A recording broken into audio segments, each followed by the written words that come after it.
Akkam jirtu dhaggeeffattoota chaanalii yuutuubii kana. Ani maqaan kiyyaa Dooktara Barraa Olaaniin jedhama. Ispeeshaalistii dhibee ijoolleef daa'immanii akkasumas barreessaa kitaaba bu'uura fayyaa daa'immaniiti. Har'a immoo kan inni qabadhee dhiyaadhe dhibee yeroo hedduu gara mana yaalaan dhufne dhibee uummata keessa dhokatanii faca'anii jiran maaliif dhibeewwan tokko tokko akka dhibee fayyaatti akka dhibee yaalamuu danda'utti waan hin lakkaa'amneef fakkeenyaaf akka dhibee abaarsa ta'eetti wanta hafuura adda ta'etti lakkaa'amanii mana keessa dhokatanii osoo gara mana yaalaan dhufin turu. Isaan keessa kan tokko ta'e waa'ee dhibee umurii malee dargaggoommuu ijoollee. Kana jechuunis umurii malee mallattoo dargaggummaa agarsiisuu precocious puberty isa jedhamudha. Kana isin qopheessuuf kan akka kaase mucaan talaa waggaa 6 tokko ture. Mucaan talaa waggaa 6 kuni haati qabattee dhufte. Mucaan kun yeroo dhuftu naannoo waggaa 4 eegalee arma biqilchiteetti. Naannoo waggaa 6 eeruma dhufuu geessummaa akkasuma mallattoo marsaa laguu argarte. Haati wanta kana yeroo agartu yeroo mallattoo marsaa laguu argitu naatee fidde yeroo dhuftu daa'imni yeroo dhuftu armi guddateera. Marsaa laguu already agarteetti. Akkasumas immoo rifeensi naannoo qaama saalaa jira. Akkasumas rifeensi bobbaa ishee jalatti biqileera. Mallattoon dargaggummaa umurii waggaa 4tii qabee sirriitti guddataa jira jechuudha. Kun egaa daa'imni kun dhuftee isheetu haadha fide malee yeroo hedduu hawaasa keessa faca'anii mana keessa dhokataniiti kan jiran. Jalqaba waa'ee umurii malee dargaggoommuu mallattoo umurii malee dargaggoommuu osoo hin deemin dura umuriin sirriidha jedhamu. Umuriin sirrii nam tokko ijoolleen dhiiraa tokko ijoolleen durbaa tokko umurii kamitti kan isaan mallattoo dargaggummaa arguu qaban kan jedhu kaasuun barbaachisaadha. Mallattoon dargaggummaa kan eegalu xannachoonni baay'ee murteessoo ta'an jiru. Mallattoon dargaggummaa kan eegalchiisuuf isaan keessaa xannachoota 3 jira. Hypothalamus, pituitary akkasumas ovary and testis kan jedhaman jiru. Egaa xannachoonni kun amma nam tokko amma mucaan tokko waggaa 9 waggaa 10 geessutti hormoonii mallattoo dargaggummaa agarsiisuuf tajaajilan hin oomishan. Isaan kun naannoo waggaa 9 eegalanii hormoonii oomishuu jalqabu. Fakkeenyaaf xannacha hypothalamus hormoonii gonadotropin releasing hormone jedhamu oomisha. Kun immoo deemee pituitariin akka hormoonii luteinizing hormone jedhamu akka oomishu taasisa. Kun immoo deemee yoo dhiira ta'e testisni testosteronii akka oomishu. Akkasumas immoo ijoollee dubaraa biratti estradiol kan jedhamu akka oomishamu taasisa. Kun jiraachuun barbaachisaadha mallattoon dargaggummaa jalqabuuf. Kun immoo naannoo waggaa 8-9 kan jalqabudha. Waggaa 8-9 booda kan jalqabudha. Hormoononni kun qofaa osoo hin ta'in hormoononni wal ajajuudha waan ta'eef hypothalamusiin hormoonii isarraa eegamu oomishee pituitarii bira deemee pituitariin immoo hormoonii isarraa eegamu oomishee akkasumas naannoo qaama gonads kan jedhamu ovary fi testii bira deemee hormoonota barbaachisan oomishuu murteessaadha. Waliin qindoominaan hojjechuu murteessaadha jechuudha. Umuriin itti mallattoon dargaggummaa eegalu ijoolleetti ho'i namatti garaagarummaa qaba. Sababni isaas dargaggummaa eegaluuf wantoonni murteessoo ta'an hedduudha. Isaan keessaa inni tokko akkuma beekamu genetic sanyiidhaan kan dhufu garaagarummaa qaba. Maatii keessa namni dafee dargaggoomee jiraate abbaa wayii haati akkasumas turee dargaggoomee jiraate turuu danda'a dafees dhufuu danda'a jechuudha. Akkasumas immoo haalli naannoo haalli nyaataa murteessoodha. Daa'imman fufurdoo ta'an kanneen qaqalloo ta'an irra amala dafanii dargaggoomuu qabu. Akkasumas immoo dabalata dargaggummaaf kan barbaachisu umurii miti. Umurii dhaabbataan ta'e hin jiru dargaggummaaf. Kan murteessaa ta'e bilchina lafeedha. Bilchina lafee nam tokko qabu mallattoo dargaggummaa agarsiisuuf bakka guddaa qaba jechuudha. Bilchina lafee immoo kan murteessu hormoonota sila jenne kana. Hormoonota kanatu lafeen akka bilchaatu taasisa. Kun immoo akka mallattoon dargaggummaa jalqabu taasisa jechuudha. Akkasumas akkuma sila jenne hormoononni barbaachisan hundi argamuu qabu. Hormoonni hypothalamus irraa eegamu, pituitary irraa eegamu, ovary testis irraa eegamu oomishamuu qabu jechuudha. Qaamoleen namaa mallattoo dargaggummaa kan agarsiisuuf barbaachisan hundi qophaa'oo ta'uu qabu. Akkasumas kanneen biroos jiru. Kanaaf mallattoon dargaggummaa namatti yeroo adda addaa jalqaba jechuudha. Haa ta'u malee yeroon giddu galeessi ta'e jira. yerootti mallattoon dargaggummaa dafee dhufe yookaan immoo hin ture jennu jira. Umuriin giddu galeessa ta'e jira jechuudha. Ijoollee dubaraa biratti mallattoon dargaggummaa ni jalqaba. Guntutuu harmaa harma biqilchuu isa jedhamudha. Kun mallattoo dargaggummaa isa jalqabaa ijoollee dubaraa biratti mul'atudha. Kun yoom jalqabaa? Daa'imman hedduu biratti naannoo umurii waggaa 10 hanga naannoo waggaa 11 ta'e gala. Erga harma biqilchanii booda ji'a 6 hanga waggaa 1 booda rifeensi xiqqoon naannoo qaama saalaa isaaniitti biqilchuu eegalu. Akkasumas erga rifeensa kana biqilchanii booda naannoo waggaa 2 booda jechuun giddu galeessaan naannoo waggaa 12 hanga 13 marsaa laguu arguu eegalu. Marsaan laguu kun jalqaba kan seeraan ji'a 6 dhufu osoo hin taane kan darbee dhufu booda keessa immoo kan sirraa deemu kan ji'a 6 dhufaa deemu ta'a jechuudha. Ijoolleen dubaraa naannoo waggaa 11 fi 12 dheerinni qaama isaanii baay'ee dabala. Dafanii dheeratu jechuudha. Ijoollee kan dhiiraa naannoo waggaa 13 fi 14 baay'ee dheeratu.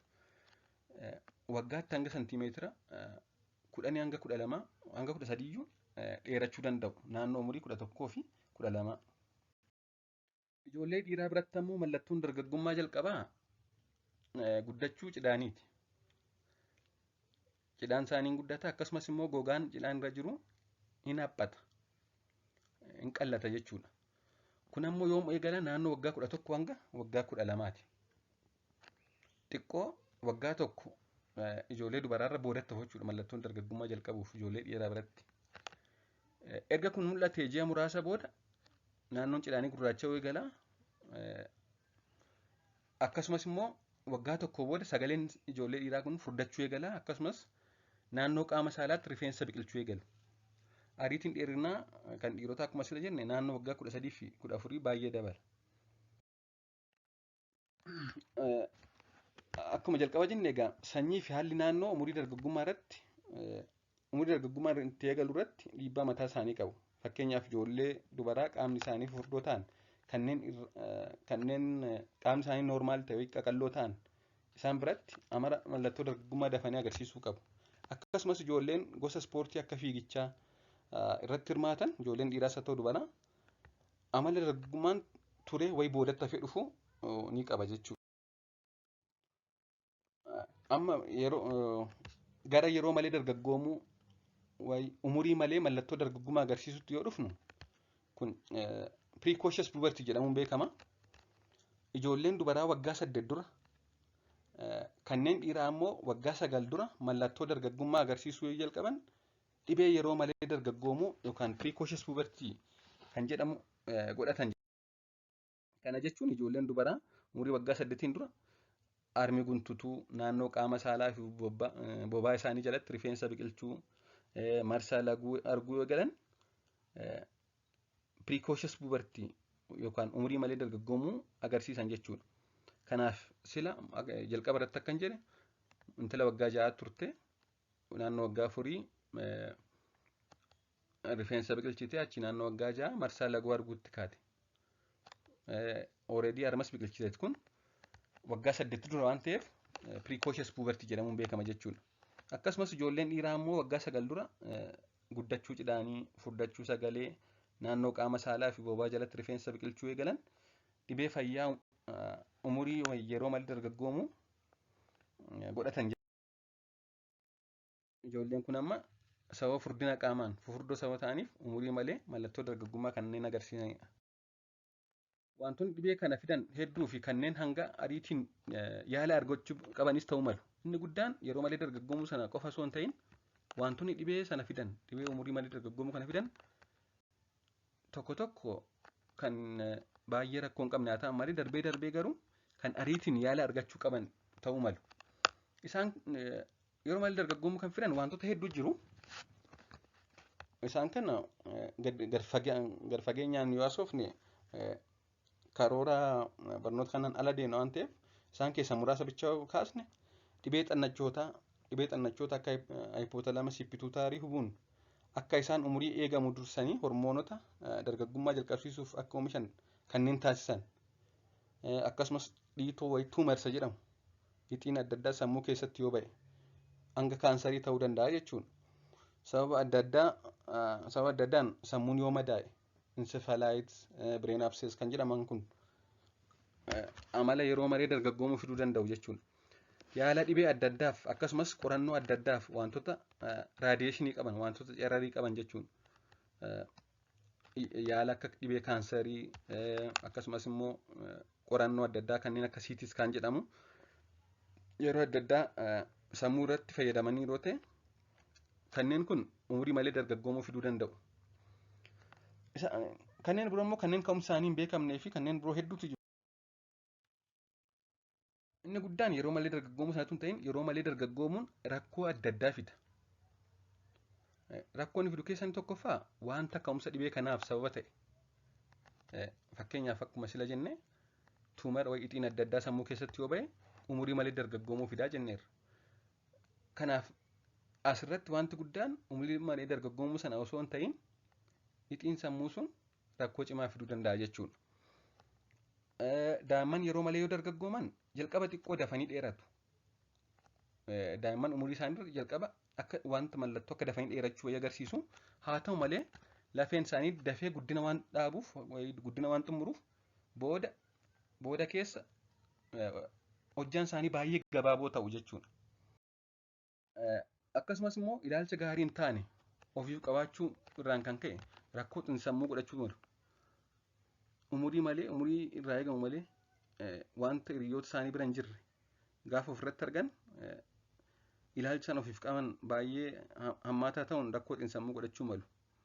Akkasumas immoo qaama isaanii irraan kan ka'e qoccolloon adda addaa mana barnootaa fi bakka birootti isaan qunnamuu mala.